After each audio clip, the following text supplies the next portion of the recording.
네, 이어서 마켓 키워드 시간입니다. 오늘은 필인베스트의 박정석 대표와 함께합니다. 안녕하십니까? 예, 안녕하세요. 네, 오늘의 키워드 확인을 해볼까요? 예, 오늘 키워드는 기후 정상회의입니다. 바로 오늘 뉴욕에서 이 반기문 유엔 사무총장이 주도하는 유엔 기후 정상회의가 이 세계 약 130여 개국 그 정상들이 참석하는 가운데 열리게 되는데요. 박근혜 대통령이 기조 연설을 통해서 이제 우리나라의 뭐 그 온실가스 감축 의지라든지 또 이런 부분들이 좀 예상이 되고 있기 때문에 오늘 그 기후 정상회의를 통해서 나올 수 있는 관련 종목들까지 좀 얘기를 나눠보도록 하겠습니다. 유엔의 기후정상회의 아직 좀 생소하신 분들이 많으실 것 같아서요. 그 취지와 함께 과연 어떤 내용들이, 어떤 안건들이 좀 얘기가 오고 갈지 먼저 좀 설명이 필요할 것 같은데요. 어떻습니까? 예, 뭐 기후정상회의라고 하는 부분들 아마 이제 표면적으로 많이 느끼고 계실 겁니다. 뭐 이상기후 현상 부분들이 예전보다는 많이 좀 나타나고 있기 때문에 이 지구 온난화에 대해서 이제 그 각 국가들의 대응하는 이런 방법들이 각 국가별이 아니라 어떻게 보면 좀 글로벌적인 차원 속에서 대응이 되어야지만 해결할 수가 있다고 하는 부분들이고요. 그래서 지난 1990년대 후반부터 뭐 지금까지도 이러한 그 얘기들은 계속적으로 어떤 하나의 기구를 통해서 얘기를 해 왔었습니다. 하지만 이제 2020년도 이후에는 새로운 기후 체제라고 하는 부분들이 이제 발동이 되기 때문에 뭐 이것을 앞두고서 좀 각국의 좀 의지들을 좀 확인할 수 있는 부분들이고요. 또 앞으로 또 정치적인 어떤 동력의 결집을 위한 뭐 특별 정상회의다라고 이제 보시면 될 것 같습니다. 그동안은 이제 기후 협상, 기후 변화 이 협상에 대해서 이제 각 나라마다의 어떤 이해 부분들이 서로 달랐었기 때문에 뭐 굉장히 많은 뭐 충돌도 있었었고 합의안이 도출되지를 못했었습니다.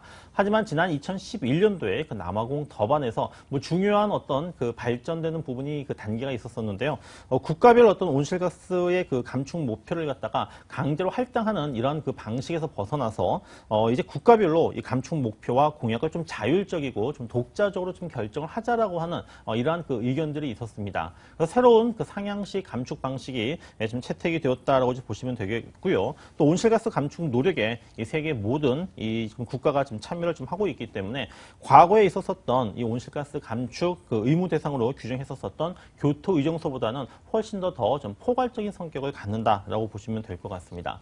그래서 미국을 중심으로 좀 과거와 같이 이 온실가스 감축 행동을 좀 사법적으로 이제 규제를 하는 이러한 부분들보다는 각 국가별로 좀 능동적이고 좀 자율적으로 이제 좀 해결할 수 있는 방안들을 갖다가 좀 모색을 해 왔었었는데요. 교토 의정서도 그랬었었고 그 이후에도 많은 기후 체제들이 그렇지만은 지금 온실가스 배출에 있어가지고 지금 세계 1위 국가가 바로 중국입니다. 2위가 바로 미국이고 3위가 인도인데 이 중국과 인도 같은 경우에는 굉장히 좀 그동안 좀 미온적인 태도를 갖다가 보여왔었거든요. 그래서 이 중국과 좀 인도를 갖다가 이제 끌어들이기 위해서 뭐 중국과 좀 인도가 좀 요구하는 이런 부분들을 갖다가 좀 어느 정도 좀 들어주려고 하는 이런 내용들이 있었었는데 근데 이번 또 이 기후정상회담 같은 경우에는 또 아쉽게도 이 중국 정상과 또 인도의 정상들 같은 경우에는 여기에 좀 참여를 하질 않습니다. 그러니까 아직도 어떻게 보면 중국과 좀 인도 같은 경우에는 이 온실가스 좀 해결 과정 속에서 적극적이보다는 좀 소극적인 이런 좀 태도를 좀 보여주고 있다라고 이제 예상할 수 있는 부분들인데요. 자, 그렇다면 이제 이 정상회담에서 어떠한 내용들이 좀 나올 것인가 그 부분을 갖다가 좀 얘기를 좀 해야 될 것 같습니다. 뭐 정상회의에서 어떤 구속력 있는 이런 결정들은 나오지는 않을 거예요. 그렇지만 이 정상들이 지금 얘기를 하면서 뭐 향후에 이제 뭐 실무 장관이라든지 이렇게 좀 협의를 통해 가지고 나올 수 있는 내용들을 갖다가 좀 도출하는 하나의 어떤 계기가 좀 될 수 있을 것 같고요. 또 에너지 효율화, 그다음에 저탄소 전력, 그다음에 연료 전환이라고 하는 이러한 세 가지 어떤 주요 기술을 좀 가지고 좀 온실가스를 갖다가 좀 감축을 하려고 하는 이런 계획들이 아마 좀 내용들로 좀 나올 수 있을 것 같습니다. 따라서 이 폐기물 중심의 좀 소극적인 감축에서 뭐 태양광, 풍력 중심으로 이제 좀 적극적인 방향으로 이제 좀 전환될 가능성이 좀 상당히 좀 높다라고 볼 수 있는데 당장 이제 오늘 기후정상 회의가 지금 열리고 있는 만큼 시장에서도 좀 여기와 관련된 뭐 내용들이 아마 좀 이슈화가 되지 않을까라는 생각이 들고요. 또 이슈화 속에서는 또 당연히 또 관련 업종이라든지 또 뭐 관련 종목군들이 아마 또 들썩거리는 흐름들이 좀 나올 수 있기 때문에 우리가 좀 이런 부분에 대해서도 좀 미리 좀 우리가 좀 알고 좀 오늘 하루 대응을 해야 되지 않을까 생각이 됩니다. 유엔의 기후 정상회의 그 주요 안건에 대해서 한번 정리를 해봤는데요. 세계적인 흐름이 이렇다 보니까 우리 국내에서도 이번에 제4차 신재생에너지 기본 계획에 대해서 우리가 조금 더 살펴봐야 될 필요가 있을 것 같습니다.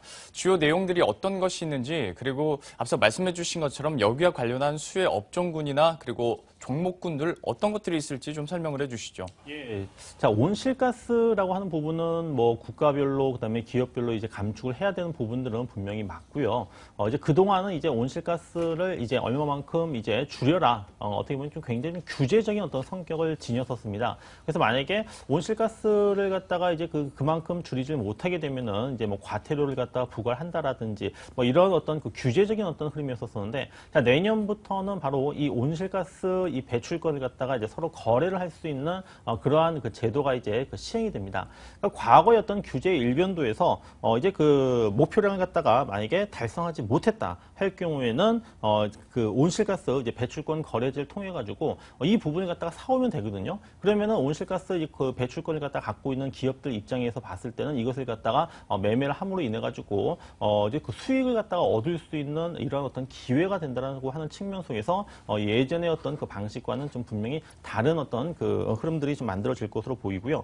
따라서 이 탄소 배출권 관련 종목군들 뭐 예전에 뭐 교토유정서 체제에서도 이러한 그 기업들의 어떤 관심들이 굉장히 많이 있었었는데, 뭐 대표적인 종목으로는 뭐 KC 코틀레라든지 또 후성이라든지 이건산업 그리고 한솔 홈데코 등이 있습니다. 이런 그 종목들이 이제 대표적인 배출권 관련 종목으로 이제 보시면 될 것 같고요. 자, 그다음에 앞서 이제 말씀을 드렸던 부분이 이 신재생 에너지 부분을 갖다가 이제 좀 적극적으로 이제 강화를 할 것이다라고 하는 이러한 그 내용들이 있었었는데요.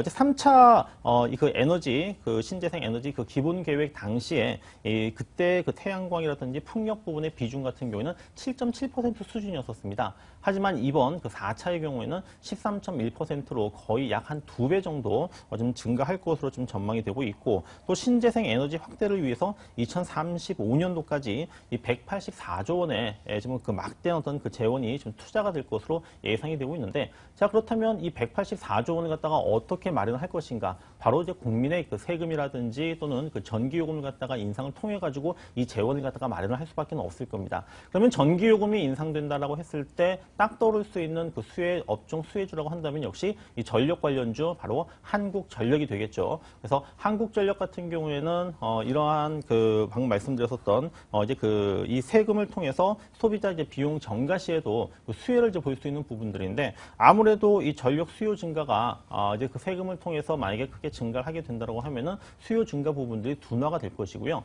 지금 전기를 갖다가 많이 쓴다라고 하는 것은 한국전력에게는 그 수익성에 있어서 굉장히 좋지 않은 어떤 좀 기본적인 바탕 부분들입니다. 그러니까 전기를 갖다가 좀 덜 써야지만 비싼 어떤 가스 발전을 통해서 만들어낸 전기를 쓰지 않고 값싼 어떤 그 발전 그 부분을 갖다가 쓸 수가 있기 때문에 좀 전기 어떤 수요가 둔화가 된다라든지 수요 증가 부분이 둔화가 된다라든지 또는 가격 인상에 있어서 가장 큰 수혜를 입을 수 있는 부분들이고요. 그 다음에 이제 뭐 앞서 말씀드렸던 태양광, 풍력 관련주들, 뭐 태양광 관련 종목들 같은 경우에도 뭐 태양광 체인별로 굉장히 많은 종목들이 있습니다. 뭐 잘 알고 계시는 뭐 폴리실리콘 관련 종목들 같은 경우에는 뭐 OCI라든지 뭐 SK 그 이노베이션이라든지 이러한 그 종목들이 있고요. 그 다음에 뭐 풍력 발전 관련 종목들 같은 경우에도 뭐 동국 SNC라든지 뭐 동국 산업 이러한 그 종목들이 지금 있기 때문에 오늘 그 이러한 그 신재생 에너지 관련 종목군들, 그다음에 한국전력 앞서 보셨었던 지금 그 배출권 그 거래제도 관련 종목군들에 대해서 오늘 하루 좀 관심을 가지고 한번 지켜보시는 것이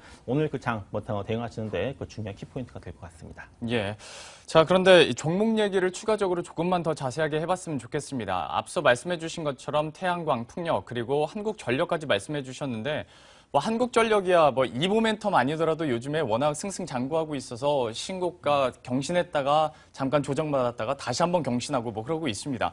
그런데 이제 태양광이 국내에서 뭐 정책을 한다고 해서 이것만으로는 오를 수 있을까라는 의문점도 좀 들고 있거든요. 중국에서도 좀 훈풍도 들어와 줘야 되는 게 사실인데, 태양광과 풍력 발전 관련주들에 대해서는 앞으로 전망 좀 구체적으로 어떻게 보고 계신가요? 예, 지금 뭐 태양광도 그렇고 뭐 풍력도 그렇고 이제 과거에는 이제 유럽을 중심으로 해서 이제 그 산업 발전이 이루어져 왔었기 때문에 뭐 유럽 정부의 이제 뭐 보조금 그 지원이라든지 그 여러 어떤 그 정책 부분에 있어서 이제 수혜를 입었던 것이 사실이었었습니다. 하지만은 그 지난 그 2008년도 이후에 지금 뭐 유럽의 어떤 경제 위기라든지 유로존 위기라든지 이런 것을 토대로 해가지고 좀 유럽 쪽에서 이제 이쪽 산업 발전의 어떤 그 부분들이 좀 많이 좀 죽어들었거든요. 하지만 여기서 떠오르고 있는 산업 어떤 그 시장 부분이 바로 이제 중국 시장인데 중국 같은 경우에도 지금 그 뭐 미세먼지라든지 이런 환경 문제 그다음에 에너지 문제로 인해 가지고 이 신재생 에너지 이쪽에 좀 굉장히 많은 지금 투자를 좀 하고 있습니다.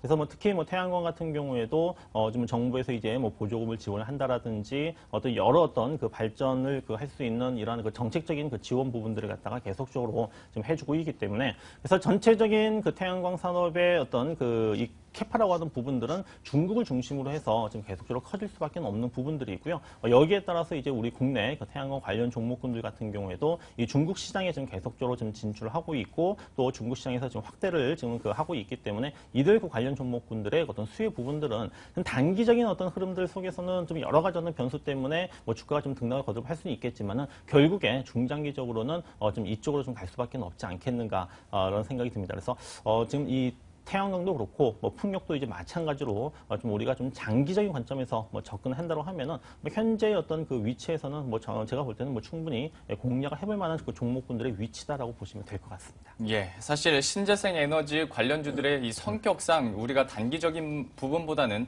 보다 중장기적으로 좀 살펴볼 필요도 있을 것 같습니다. 지금까지 필린베스트의 박정석 대표와 함께했습니다. 고맙습니다. 예, 감사합니다.